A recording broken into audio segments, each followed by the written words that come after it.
In today's episode of Fika's Morning Brew, going back to the basics of Medicare insurance, we'll be discussing Medicare Part A, which will be the first interaction you'll have regarding your Medicare benefits. So, it's essential to understand the ins and outs of Part A. Now, while I won't cover every possible situation in this video, we will give you a solid foundation of knowledge, including how and when you can sign up for Medicare Part A. So, thanks for joining us and stay tuned.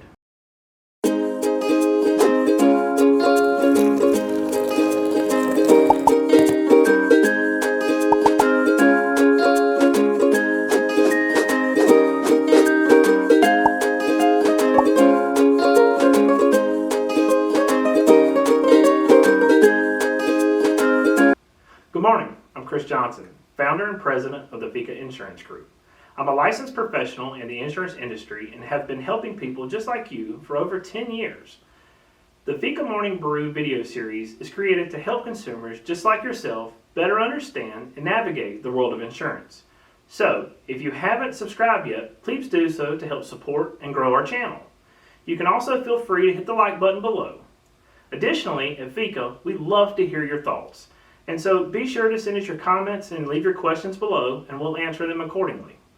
Let's jump in. There are a few different pieces to the Medicare alphabet, or what I like to refer to as the ABCs of Medicare. For today's purposes, we'll dive into Medicare Part A. We'll break down the cost, what it covers, and discuss a little bit about how to enroll into Medicare Part A. In addition, I will share some tips and tricks that could help you save money on potential penalties depending on your individual situation. Now, Medicare Part A, also known as hospital coverage to many, is the portion of original Medicare that handles inpatient and skilled nursing facility care. However, it does not cover long-term or custodial care, but it does have some home health care and hospice benefits. One of the most important things to note about Medicare Part A coverage is that it's available to most people premium-free. That means you will not pay a monthly cost for Part A coverage. Now, I'm sure the first question that comes to mind when you hear this is, what's the catch? Well, you remember all those taxes you paid during your lifetime of work? Well, that's finally going to pay off. If you have paid Medicare taxes for 40 consecutive quarters in your lifetime, you will most likely fall into the category of premium-free. So, as you can tell, this rule will apply to the majority of us. Now, for those individuals collecting Social Security benefits, Medicare Part A will be automatic when you reach the age of 65. You will not need to do anything special to enroll into the program. In fact, your effective date will most likely be the first date of your birthday month, the year you turn 65. On the other hand, if you're not collecting Social Security benefits before turning age 65, you will almost certainly want to enroll into Medicare Part A when you become first eligible. Before I move on to show you how to enroll into Part A, or who should enroll, let's discuss the coverage and how it actually works in real-life situations. Medicare Part A coverage does not cover all of your hospital or inpatient care at 100%. When you have a hospital stay, you will be responsible for the first $1,556 of the charges before your Medicare Part A benefits take effect. This is referred to as the benefit deductible period.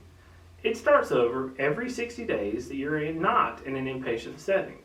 Since you may have more than one hospital stay in a calendar year, you could likely have to pay this deductible multiple times in 1 year, which means that your healthcare related expenses could add up really fast. That's why we here at Fika Insurance assist many individuals in enrolling into Medicare supplement plans that help pay for the unexpected expenses. We will cover Medicare supplement plans in a future video. Now let's get back to Part A. Now, unfortunately, the benefit deductible period is not the only cost that you could be charged. The good news is that once you have met that deductible, however, it will cover the first 60 days in an inpatient setting. But starting on the 61st day, you will be responsible for $389 per day coinsurance until you reach the 90th day of that stay. Then, your per day coinsurance amount will increase on the 91st day, where you will pay $778 of coinsurance. Okay, now that we've touched on the potential hospital cost, let's talk a little bit about skilled nursing facilities. Medicare Part A will cover your first 20 days in an inpatient skilled nursing facility. However, days 21 through 100 will cost you $194.50 per day of coinsurance. These out-of-pocket expenses can also add up really fast, which is another reason people turn to Medigap or Medicare supplement insurance to help pay the uncovered amounts. In fact, did you know that most Medigap or Medicare supplement policies plans that you can purchase cover these Part A expenses at 100%? Next, let's take a quick second to go over how to enroll into Medicare Part A if you're turning 65 and not collecting your Social Security benefits at the time, but you want to enroll into your coverage. The easiest way to apply is at ssa.gov. Now, as you see here on the screen, on the home page, you will see the picture that says Medicare. Click there. Once you're on the next page, you will scroll down until you see where it says Apply for Medicare Only. Click that blue button, and then you can sign in to your myssa.gov account or create an account if you don't have one in place. Now, before we move on, let's briefly touch on one situation where you might not want to enroll into your Medicare Part B when you first become eligible. The prime example of this would be if you plan to work past age 65, you plan to remain on the employer's health plan, and the company you work for has 20 or more employees. If this is you, then you can delay your Medicare Part B enrollment without fear of penalty. In a few weeks, Fika will be hosting a Morning Brew episode on Medicare Part B, where we will be going over more in depth on this topic. So be sure to tune in for that. And on that note, I would like to remind you once again to hit the subscribe button and the little bell icon to ensure that you're notified when we post new content. As we close out today's show, I do want to touch on one common question my agents and I get all the time when we're dealing with Medicare Part A. Clients often ask, since I'm planning to delay my Medicare Part B enrollment due to being under employer health coverage, should I also delay Medicare Part A enrollment? Well, the simple answer to that question for most people is no. You do not want to delay Medicare Part A enrollment. Go ahead when you first become eligible. However, if you are contributing to an HSA account, also known as a health savings account, and you plan to continue to do so under the employer-based coverage after turning age 65, delaying Medicare Part A may be the right choice for you. This decision would be based on the fact that tax laws state that you cannot make HSA contributions if you're enrolled in Medicare Part A and or B. Therefore, doing so could have possible tax consequences. Now, I already know what most of you are thinking, and you know what? You're 100% right. There are many do's, don'ts, and tricks to Medicare coverage.